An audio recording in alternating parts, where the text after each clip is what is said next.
The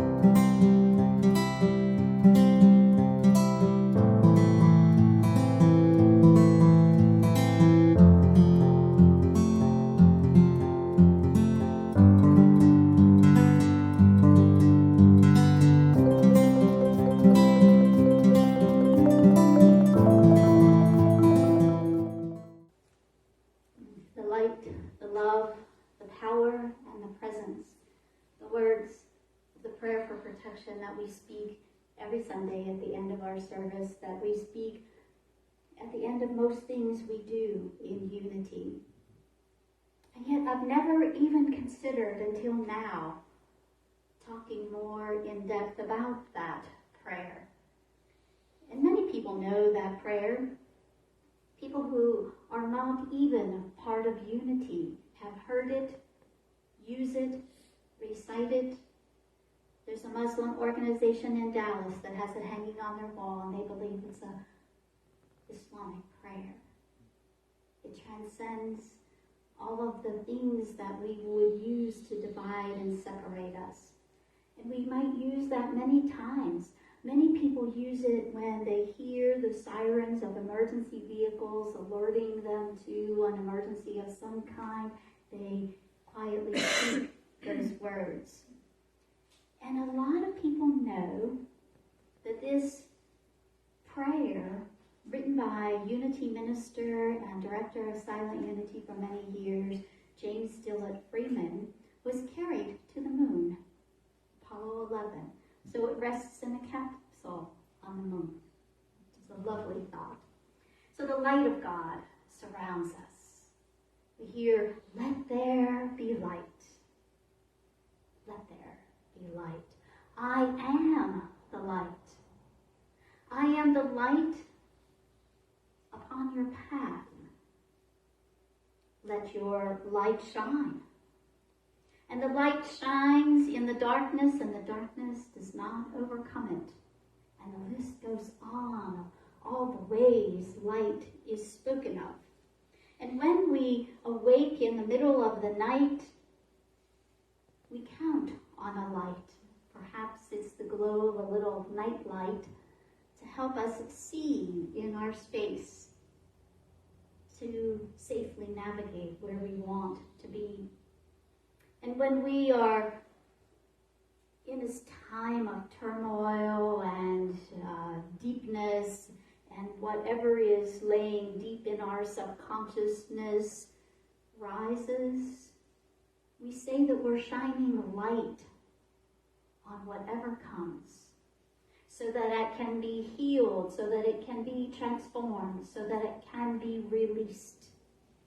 And when someone experiences this great revelation in life, we might hear them say, "Oh, I've seen the light." Right? You've thought those things yourself. And what we see in the light of day often looks very different from what we think we see in the darkness of the night. Right? It looks and sounds and feels different in the light of day. Driving from one destination to another in daylight, for me, is very different than in nighttime. So the light of God surrounds us. So what exactly is this light? The light is that understanding principle that comes into our mind and our consciousness. It's the understanding of divine truth, those truths of life that don't change. They're the same yesterday, will be the same tomorrow. Jesus is the light of the world, means that Jesus is expressing that divine truth in all of its aspects. That's what we mean with Jesus as the light of the world. Jesus, that light of God surrounds us, is the light of divine truth in us, deep within our being. It's that Christ light that we light each Sunday, that we look around and acknowledge it in other people. It's the light of our divinity Don't doubt that you have it. Know that you have it. It's that deep inner space in us, that little glimmer that is always ignited as us. And when we nurture that light, just as putting a log onto a fire, it grows and it expands, and it becomes a light that emanates from us. We all know people who walk into a room and they have an aura about them. We see it, we feel it, we can identify with it. That light that emanates from us is the light that surrounds us. And let's make no mistake about it, it is that divine light glowing from us. It's the light that shines as a beacon for others. Just as you see that light in others, others see that light in you. Others who need to feel the warmth of our light. Others who need to see the glimmer of daybreak through the darkness. Others who need to see that spark of hope. They see that in you. So the light of God surrounds us. And the love of God enfolds us. In the Revealing Word, Charles Fillmore talks about love as being one of the most beautiful attributes of God. It's that essence of being, Mr. Fillmore says, that divine being that binds together the entire universe and everything in it. So you want to know what's keeping you together? You want to know what's keeping us bound it's love. It's the power of love. It's not that human affection. It's the power of love. In divine mind, the power of love connects, harmonizes. So we often meet people with whom we have an immediate connection. We feel that connection. And others we have to nurture that connection. But we are all connected by that power of love that is binding. And it binds us in harmony. It doesn't bind us in discord or anger. It binds us in harmony. So when we are consciously aware, when we turn our attention inward and connect with our divine, then we're able to recognize that. It doesn't come from our humanness, it comes from our spirit self. In our humanness, it might be pretty challenging to wrap our head around this idea of the divine love. And Mr. Fillmore goes on to say that divine love isn't concerned about who or what it loves. Love is for the pure joy of loving. It just does, just like the sun shines, expecting nothing in return. Love just loves, just is that presence. It just shines forth its true nature. That's a pretty big thought. We're to imagine that, love everyone, everything, with nothing in return, just pouring it all out without expectation of anything in return. Love that one, and that one too, and that one, and even those palmetto bugs. Love them too. This endless healing, connecting, harmonizing power is what enfolds us. Now, when I think of enfolding, it means to fold into. So when we're baking some delicacy, we're often told to fold ingredients together. Folding ingredients is a very gentle way of combining the ingredients so that the higher density ingredients don't overpower the lower density ingredients. We bring them together gently and tenderly and make them one. We are gently enfolded in that power. All of our idiosyncrasies, all of our quirks and habits, they're all enfolded. All of us, every part of us, enfolded to that gentle love, that power of divine love, power that is in us, the power that moves through us, the power that expresses as us. The light of God surrounds us, the love of God enfolds us, and the power of God protects us. To protect means to shield or to cover or to defend. Now, I will only speak for myself. But sometimes, or a lot of times, the only thing that I need shielded or protected from is my own self. Anybody else? Yeah. My own thoughts, my own words, my own actions, my own judgments. Nobody else is hurting me. But those thoughts, those words that slip out, those missteps, the critical thinking I have of myself and other beings, those are the things that I need protection from. In our human experience, no one is exempt from the entire spectrum of feelings. Grief and joy, getting and letting go, happiness, sadness, celebration and lament. We're not exempt from any of those. It's all part of the fabric and fiber and the richness of our lives. It's all part of us. It's what makes us who we become through them, sometimes because of them, sometimes in spite of them. It's who we become at the end of them.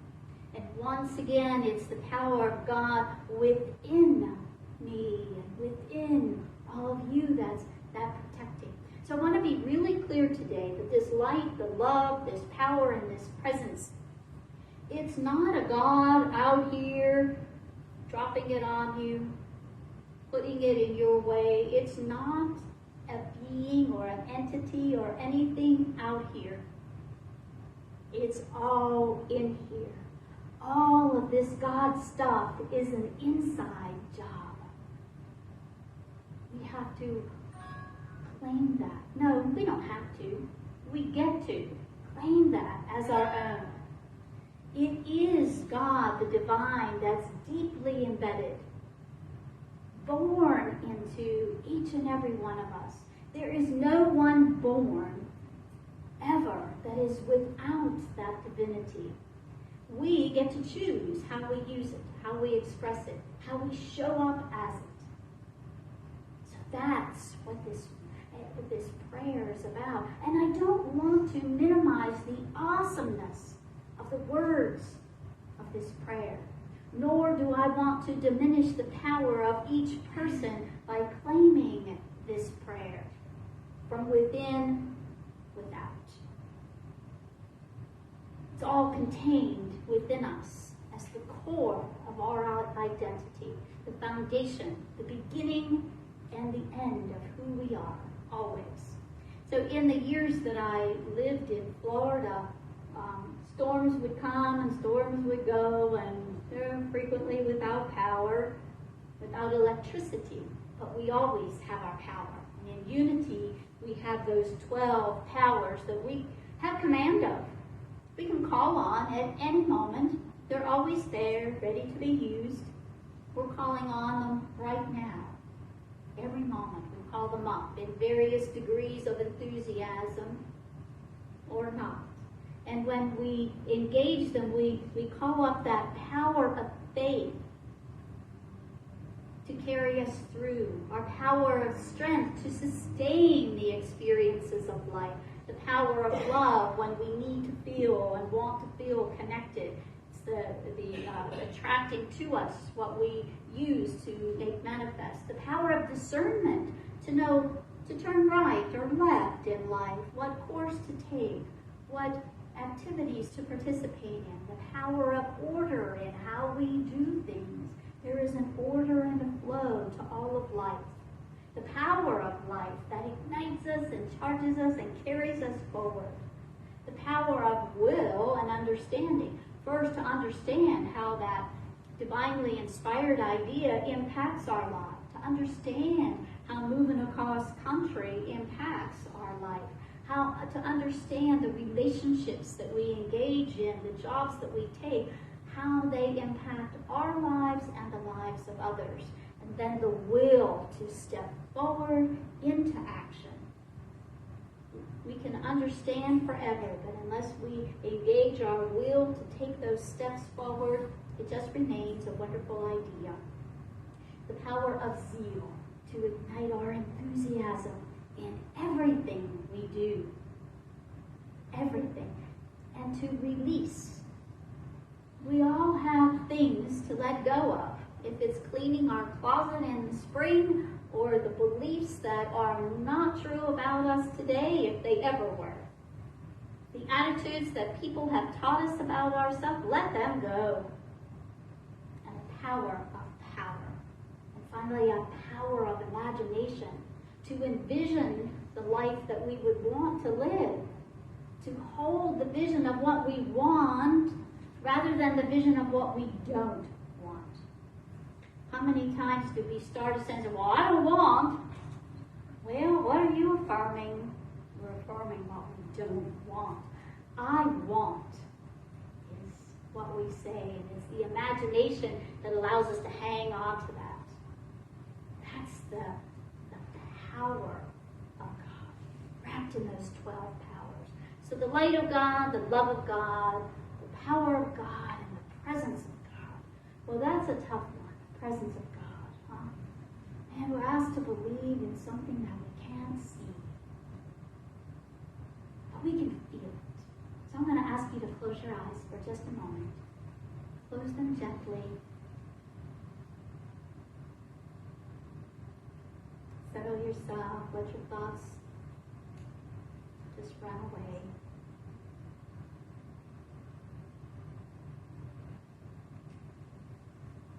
What do you feel around you? What do you feel deep within you? That is the presence. I'm going to ask you to take your hands and open them at shoulder height with your eyes still closed. And very slowly bring your hands together. Don't let them touch. Bring them close together and feel what's between your hands. That is the presence. That's the essence and energy that moves through the entirety of the universe. You can open your eyes when you're ready. You can feel that presence. I take a Tai Chi class every Tuesday, and as we move our hands through the air, you can feel the energy that's in the space. That's the presence. There isn't a place where the presence is not. We can't always see it, but in the eyes of others, we can feel it. We can feel it and we can move it. This presence is the energy, the essence, the means by which everything exists. Presence. We may not see it, we may not be willing to see it. We may need to put those God goggles back on. It's It's our faith in the presence that allows us to have the assurance that something good is about to happen. Something good is about to be. Even though it might look messy and wretched in any given moment, something good will evolve from it. As we will make that happen. We will make something good out of whatever shows up. The light, the love, the power, the presence. And wherever I am, God is. Here in this space, we can feel it, it's palpable. And we can't be without that essence of God any more than we can be without the blood that flows through our bodies. We can't be without that essence of God any more than we can be without the air we breathe in as we live, or the heart that pulses life through us. Presence is our life. It is us. It can't be a place and time and an experience. The presence of the divine is absent. Even in the mess that we make here in this realm, in our human condition. We can look around the world and say there are messes in a number of places, and the presence of God is there. But we have free will. We get to choose how we behave with one another, how we show up with one another. That essence of God is in and as each and every one of us. So wherever I am, God is. And we live this prayer in our lives this week. Carry the prayer with you in maybe a more conscious level than you have in the past. Carry it in your heart. Speak it throughout your day. Allow the words to move and be powerful in your life. And always remember, whatever you do, let it be done with love. And now I'm going to ask you to join me in a time of meditation on these words of a prayer for protection. So allow yourself to be comfortable, relaxed, and at ease, knowing and trusting that your seat holds you safely, comfortably. And if you like, allow your outer eyes to close.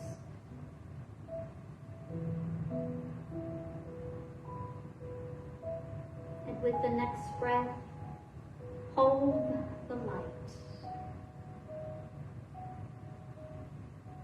Envision that light ignited within you. Imagine the gentle glow from the center of your being. The light of God is you.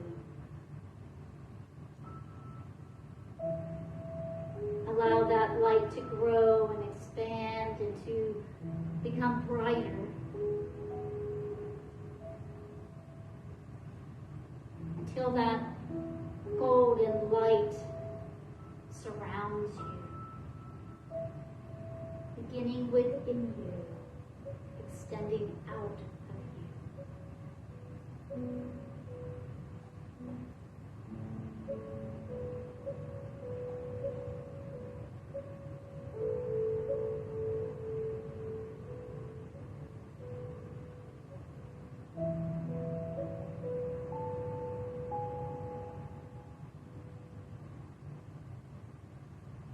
Breathe again, the love. Imagine yourself in all of your humanness enfolded, wrapped in the love of the divine. Wrapped and filled with love, so it too can pour from you.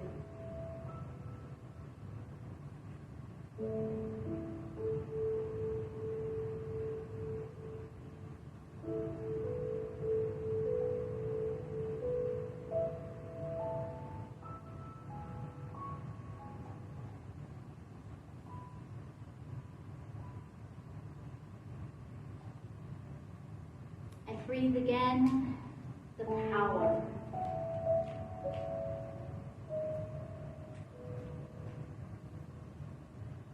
The power that protects you. The power that shields you. The power that comes between you and those thoughts of less than, not enough.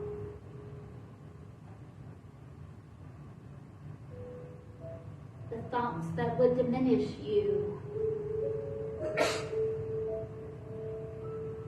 The power of God shields you from those thoughts and allows you to live in the largeness of your true nature, of your divinity.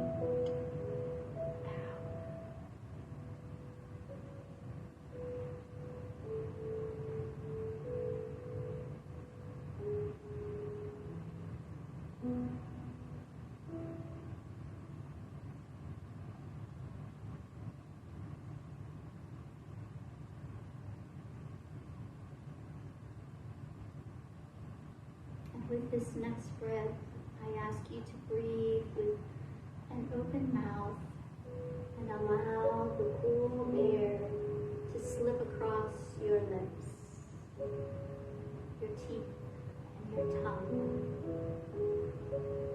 as you breathe the presence.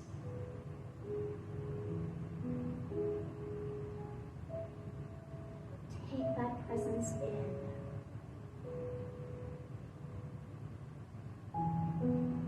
Claim that presence as your way of being, your way of living. Claim that presence is the light that shines as you.